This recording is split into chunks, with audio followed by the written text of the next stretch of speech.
रावण, मैं हूँ आपकी favourite spiritual influencer Tania Mittal. चमका चमका मेरिया मैं चम चम करके चमका, लावा झंडू बाम ज नच दे पैजन थमका। ये दुनिया पित्तल दी, ये दुनिया पित्तल दी। तो मैं आ रही हूँ इस साल बिग बॉस के घर में आप सबको एंटरटेन करने और आप सबको अपनी स्पिरिचुअलिटी दिखाने। हाँ, यही तो स्पिरिचुअलिटी होती है। अगर ये स्पिरिचुअलिटी होती है ना, तो उसके अकॉर्डिंग तो मैं एक बहुत शरीफ आदमी हूँ जो हर किसी के बारे में बहुत अच्छा बोलता हूँ। और आज के इस धारावाहिक में हम अच्छा बोलने वाले हैं बिग बॉस के बारे में।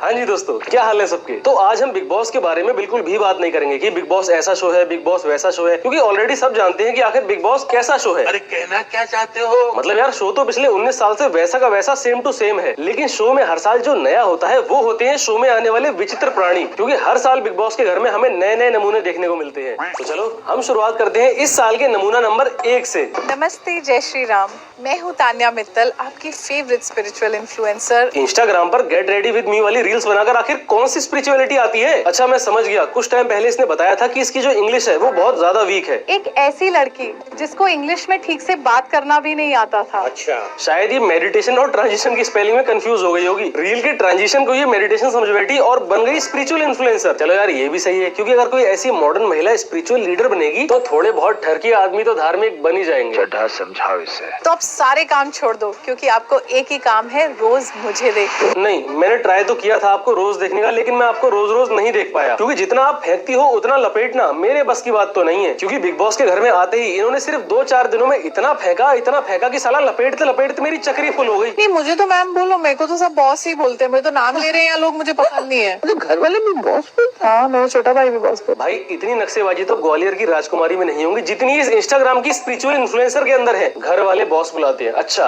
अगर घर वाले आपको बॉस बुलाते हैं तो आपके हॉस्टल से वापस आते ही आपके घर वालों ने खुश होकर आपके कान पे एक रैपट क्यों रख दिया था? मैंने कहा मिल लेंगे मम्मी पापा से, क्या होगा, ज्यादा से ज्यादा प्यार करते हैं, बेटी हूँ, लेट जाऊंगी गिर जाऊंगी।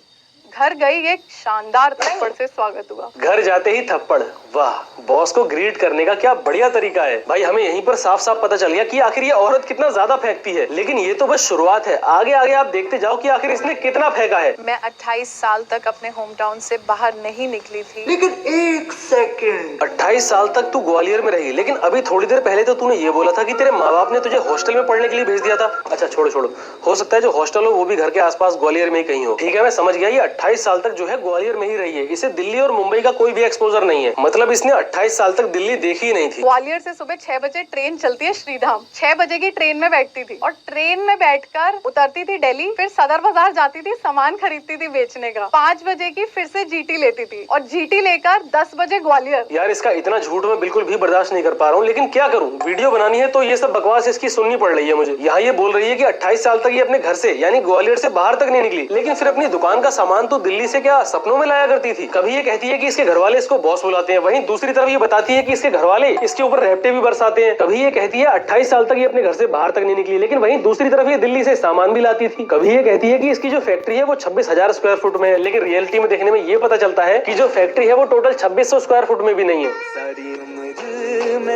हाँ, शो में जिस $1 मिलियन बिजनेस वाली फैक्ट्री के बारे में ये बात कर रही थी, ये वही फैक्ट्री है। कि मैं चाहती हूँ कि जो लेडीज या लड़कियां वगैरह साड़ी पहनती है ना, उनको अपलिफ्ट करना है, कि वो ये नहीं समझे कि साड़ी पहनते तो हम इन लोग के आगे कम लग रहे हैं। अरे भैया, ये सब जो है सिर्फ छलावा है, धोखा है। क्योंकि इसे साड़ी पहनने वाली लड़कियों को अपलिफ्ट नहीं करना है, बल्कि इसे अपलिफ्ट करना है अपने साड़ी के बिजनेस को। क्योंकि भाई, इसका जो बिजनेस है वो है साड़ियों का बिजनेस, और साड़ियों का बिजनेस जो होगा वो अच्छा कब चलेगा, जब साड़ी पहनने वाले ज्यादा होंगे। वरना यार, आप लोग मुझे खुद बताओ, जो लड़की खुद पूरी साड़ी नहीं पहन पाती है, उसे दूसरों को साड़ियां पहनाने का आखिर क्या शौक होगा। तो भैया, कोई वुमेन एम्पावरमेंट नहीं हो रही है यहाँ पर, सिर्फ और सिर्फ बिजनेस का काम हो रहा है। क्योंकि इसने बताया था कि ये बनिया है और बिजनेस करना बहुत अच्छे से जानती है। आपको लेकर मैं तो क्या, जैसे तूने देखा तो बहुत दायरे में रहती हूँ ना, कि किसी के सामने सोच, साड़ी भी मैं अंदर पहन रही हूँ बाथरूम में। मतलब मैं इतना खुल के कभी रही नहीं हूँ ना। वाह, कितनी संस्कारी और मासूम है ये पगली। क्योंकि बाहर 4 औरतों के सामने खड़े होकर ये साड़ी नहीं बदल सकती है, लेकिन अपने 2.5 मिलियन फॉलोअर्स के सामने गेट रेडी विद मी वाली रील बनाकर उनके सामने साड़ी बदल सकती है ये। नाइस। अरे आखिर इस मंदबुद्धि राजकुमारी को कोई बताओ कि कैमरा के सामने कपड़े बदलते टाइम तो तू अकेली होती है, लेकिन उस कैमरा के पीछे करोड़ों लोग होते हैं जो इसको साड़ी बदलते हुए देखते हैं। चलो छोड़ो यार, अगर इसे इतनी सब अकल होती तो ये ऐसी वैसी बातें थोड़ी करती है। सब तो पता नहीं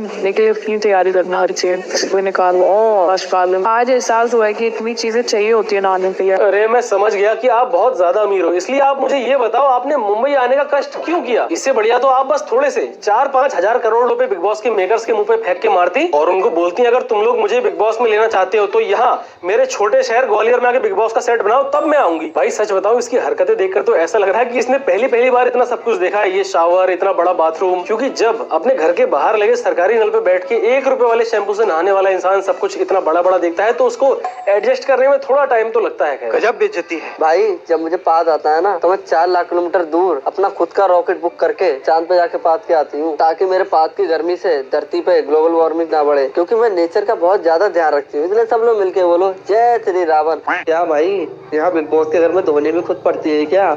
मेरे पापा ने तो घर पे 4 आदमी लगवा रखे धोने के लिए, बड़ा अजीब सिस्टम है। अरे ये जिसान जी सिगरेट पी कैसे लेते हैं? मैं तो इतनी ज्यादा धार्मिक हूँ, आज तक किसी नशे को हाथ तक नहीं लगाया है। क्योंकि मैं हवेली पे पापा ने तो एक आदमी लगा रखा था मुझे बीड़ी पिलाने को। मैं कभी भी नशे को हाथ नहीं लगाती हूँ किसी भी। बिग बॉस के सभी प्रतिभागियों को एक चीज तो बहुत अच्छे से पता होती है कि अगर वो लोग घर में चीखम चिल्ली नहीं मचाएंगे तो उन्हें फुटेज नहीं मिलेगी। इसीलिए हमारी ये अगली प्रतिभागी बेवजह की बातों में खूब चीखम चिल्ली मचाती हुई दिखाई दे रही है। आप हो कौन? पहले अपने गंदी मुंह की बदबू तो साफ करो, मुझसे बात कर रहे हो वहाँ के। बदबू आ रही है आपके मुंह से। क्योंकि अगर तुझे ये लग रहा है कि उसके मुंह से जो है वो मरे कुत्ते जैसी बात आ रही है तो तू एक काम भी कर सकती थी, उसको कहीं साइड ले जाकर उसका मंजन करवा देती। लेकिन नहीं, अगर ये ऐसा कर देती तो कैमरा के सामने चीखम चिल्ली मचा के आखिर फुटेज कैसे मिलती? अब यार एक बात तो तुम्हें भी समझनी चाहिए, जब वो इतने बड़े घर की बेटी है तो हो सकता है सुबह उसका ब्रश कराने के लिए भी उसके 2-4 नौकर चाकर लगा रखे हैं उसके पापा ने, शायद इसीलिए जो है अभी तक ब्रश करने की आदत नहीं लगी है उसकी। ये है बिग बॉस की अगली प्रतिभागी निहाल। रहने दो भाई, इसका नाम लेने में मुझे डर लग रहा है थोड़ा सा। अब ऐसा नहीं है कि इसका नाम बहुत डेंजरस है या मैं इसके नाम का मजाक बना रहा हूँ, लेकिन नाम ही ऐसा है, क्या करूँ? अगर यूट्यूब के एल्गोरिथम ने पकड़ लिया तो वीडियो पर येलो डॉलर आ जाएगा, जिसका रिस्क मैं तो नहीं ले सकता हूँ भाई। इसीलिए भाई ये है इसका नाम, आप लोग यहाँ से पढ़ लो, क्योंकि भाई हमें तो बिल्कुल भी रिस्क नहीं लेना है। मैं आपको आज रियलिटी एक बता देता हूँ। मैंने अपनी लाइफ उनके बीच में गुजारी है, जिनके साथ क्रिकेट खेला है, आज वो टॉप के बदमाश है। और ये है बिग बॉस के अगले प्रतिभागी जीशान कादरी उर्फ डेफिनेट। इन्होंने जो है गैंग्स ऑफ वासेपुर जैसी लीजेंडरी मूवी लिखी है और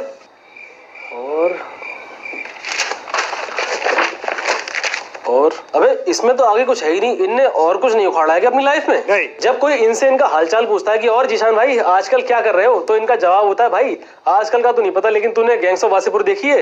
वो मैंने लिखी है। इतना फ्लेक्स तो पुराने जमाने में वाल्मीकि जी ने भी नहीं किया हुआ लीजेंडरी रामायण को लिखने के बाद, जितना जीशान भाई करते हैं कि भाई हम है वो आदमी जिसने गैंग्स ऑफ वासेपुर लिखी है। क्योंकि मूवी में काम करने वाले तो सबके सब सुपरस्टार बन गए, लेकिन ये वहीं के वहीं रह गए। इसलिए भाई टाइम टू टाइम सबको रिमाइंडर दिलाना पड़ता है कि गैंग्स ऑफ वासेपुर मैंने लिखी है। हमने ये प्रण लिया सर कि जब हमारा कोई दिल दुखाएगा तो हम डबल उसका दिल दुखाएंगे। ये है कुनिका जी, जो बिग बॉस में 5% बुजुर्गों के लिए कोटा होता है, इस बार उस कोटे में इनको डाला गया है। शो में ये बताया गया कि ये जो है 90s की एक बहुत बड़ी हीरोइन थी। अब मैंने सोचा मैं तो 90s में पैदा हुआ नहीं था, इसलिए शायद मैं इनको नहीं जानता हूँ। लेकिन फिर मैंने सोचा मेरी दादी जो है वो भी तो बहुत पुरानी है, वो शायद इनको जरूर जानती होंगी। और जब मैंने दादी से पूछा कि दादी आखिर ये कौन है, तब मेरी दादी ने भी इनको पहचानने से इनकार कर दिया। बाकी शो में और भी विभिन्न प्रकार के लोग हैं, लेकिन वो लोग ऐसे है नहीं कि जिनके बारे में कुछ बात की जाए। जैसे मिक्स वाली मिठाई के डब्बे में से पहले अच्छे पीस निकाल लिए जाते हैं और बाद में बचते हैं वही बेकार पीस। ऐसा ही यहाँ पर भी सीन है, अच्छे जो पीस थे वो हमने पहले ही निकाल लिए, बाद में जो बचे हैं वो ऐसे ही नॉर्मली है। बाकी बस आज के लिए इतना ही, लेकिन जाने से पहले हम लोग एक काम करते हैं, अपनी लास्ट वीडियो के टॉप कमेंट्स पढ़ लेते हैं कि किसने क्या कमेंट किया है। बॉबी भाई, मैं आपकी वीडियोस चैनल के स्टार्टिंग से देख रहा हूँ, इतने लंबे टाइम तक एंटरटेन करने के लिए थैंक यू।